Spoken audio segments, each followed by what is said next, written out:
Exercise 7.5 का question number 15। आज के लेक्चर में हम इसको कंप्लीट करेंगे। इसको इंटीग्रेट करना था, इसलिए हमने इंटीग्रेशन का साइन यहाँ लगाया। समझते रहेंगे बात को।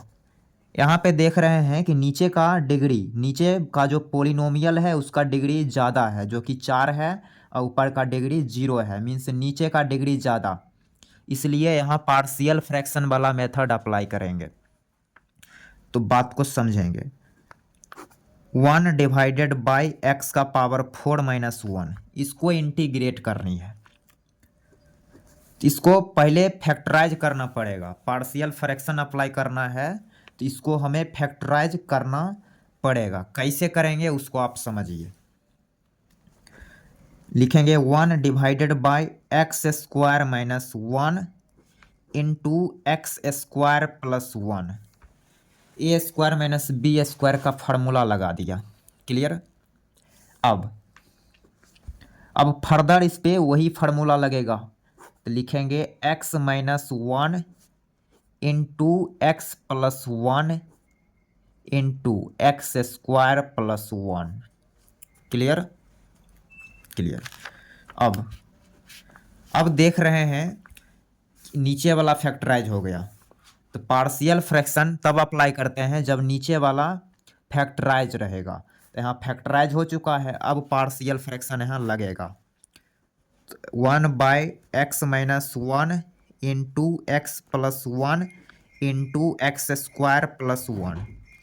इसको लिखेंगे a divided by x minus 1 plus b divided by x plus 1 plus, ये क्वाड्रेटिक है इसलिए ऊपर लीनियर लेना पड़ेगा, c x plus d divided by x square plus 1। Clear. अब एलसीएम लेंगे तो नीचे वाला सब कट जाएगा। क्यों ले रहे हैं भाई, तो ए बी सी का वैल्यू कैलकुलेट करना है। यहाँ ए बी सी डी ये वैल्यू कैलकुलेट होगा तभी चल के ये इंटीग्रेट होगा। तो इसके लिए हमने एलसीएम ले लिया, हम एलसीएम लिए हैं, तो बचेगा इधर क्या, तो भाई 1 बचेगा।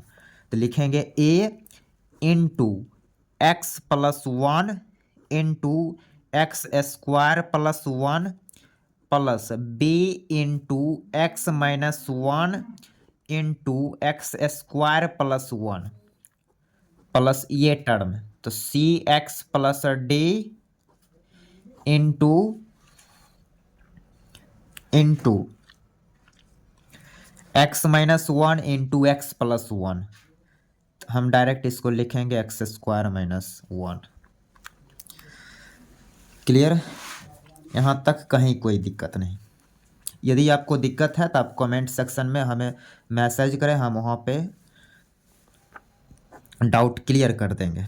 फिलहाल आप यहाँ समझिए।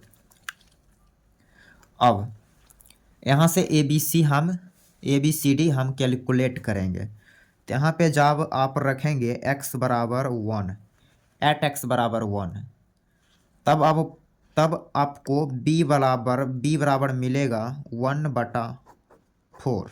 क्लियर। वैसे ही जब आप रखेंगे x बराबर -1, तो a बराबर मिलेगा -1/4। क्लियर। अब क्या है कि c और d का वैल्यू निकालने के लिए हम x बराबर रख के नहीं पता कर सकते, इसलिए हम यहाँ पे कंपेयरिंग वाला मेथड अप्लाई करेंगे। उसको समझिए कैसे, तो समझिए। यहाँ पे एक्स क्यूब का कॉफिशिएंट क्या बनेगा, तो बोलेंगे a बनेगा। एक्स क्यूब का कॉफिशिएंट a बनेगा, तो हमने a लिख दिया यहाँ। और यहाँ पे एक्स क्यूब का कॉफिशिएंट क्या बनेगा, तो b बनेगा, तो प्लस b लिख दिया।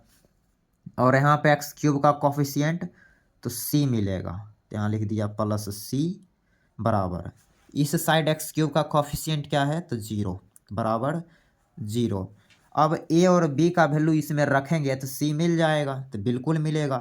तो a के जगह रखेंगे -1/4 प्लस b के जगह 1/4 प्लस c बराबर जीरो, तो ये तो जीरो हो गया, -1/4 +1/4 ये जीरो, तो यहाँ से सी का वैल्यू मिल गया जीरो। Clear clear. अब यहाँ पे समझेंगे। और अब यदि हम कांस्टेंट की बात करें, इधर कांस्टेंट वाला टर्म, तो यहाँ कांस्टेंट वाला टर्म क्या दिखेगा इसमें, तो ये ए दिखेगा, कांस्टेंट वाला टर्म ए दिखा, और यहाँ पे कांस्टेंट वाला टर्म -b बोलेंगे। क्लियर, -b, और यहाँ पे कांस्टेंट वाला टर्म -d। क्लियर, तो -d बराबर, इधर कांस्टेंट क्या है तो 1। क्लियर, तो ए बी, इसमें से हम डी निकालेंगे, तो ए और बी का वैल्यू रखेंगे तो डी मिलेगा, तो ए कितना है तो 1/4, बी कितना है, सॉरी ए कितना है -1/4, अब बी कितना है तो 1/4, तो माइनस यहाँ लगा है, तो -1/4 माइनस डी बराबर 1, तो माइनस हाफ, -1/4 -1/4 माइनस हाफ, उस साइड भेजेंगे -हाफ। क्लियर, तो इस साइड -हाफ आया, तो ये हो गया 3/2। क्लियर क्लियर, ये माइनस है इसलिए b बराबर बोलेंगे, थोड़ा सा हम इसको स्लाइड करेंगे, तो b बराबर बोलेंगे -3/2। यहाँ से d का वैल्यू मिला है, तो यहाँ पे d का वैल्यू मिला है, इसको d बना लेंगे, तो d आ गया -3/2। अब क्या करेंगे, तो ABC का वैल्यू इसमें रख देना है, यहाँ रख देंगे तो ये फाइनली इंटीग्रेट होगा। तो अगले स्टेप में हम थोड़ा सा स्लाइड करके बात को रखेंगे, तो हमने थोड़ा सा स्लाइड कर लिया। अब according to question, sign of integration 1/x का पावर 4 - 1 dx बराबर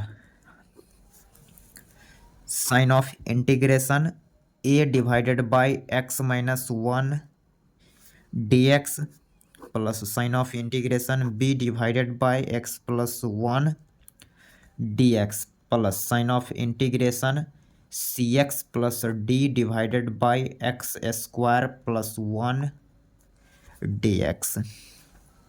अब ए बी सी का वैल्यू रखेंगे, तो ए रखेंगे कितना तो -1/4, तो यहाँ रखेंगे -1/4, और इसका इंटीग्रेशन भी कर देते हैं, log base e mod x - 1 plus, अब b क्या है 1/4 plus 1/4 log base e mod x + 1 plus c और d, तो c क्या है 0, तो इसमें 0 रखेंगे तो 0 हो गया, d -3/2, तो -3/2 को हमने बाहर ले लिया, sign of integration 1/x² + 1 dx। थोड़ा सा हम स्लाइड करके अगले स्टेप में लिखेंगे, -1/4 log base e mod x - 1 plus 1/4 log base e mod x + 1 -3/2, और ये tan इनवर्स का रिजल्ट है, तो हम डायरेक्ट लिखेंगे tan इनवर्स x + k, तो ये फाइनली इंटीग्रेट हो गया। तो उम्मीद करते हैं ये क्वेश्चन आपको क्लियर हो गया होगा। आप स्क्रीनशॉट ले सकते हैं, वीडियो को पॉज करके आप स्क्रीनशॉट ले सकते हैं। फिर मिलते हैं अगले क्वेश्चन में, तो थैंक्स फॉर वॉचिंग।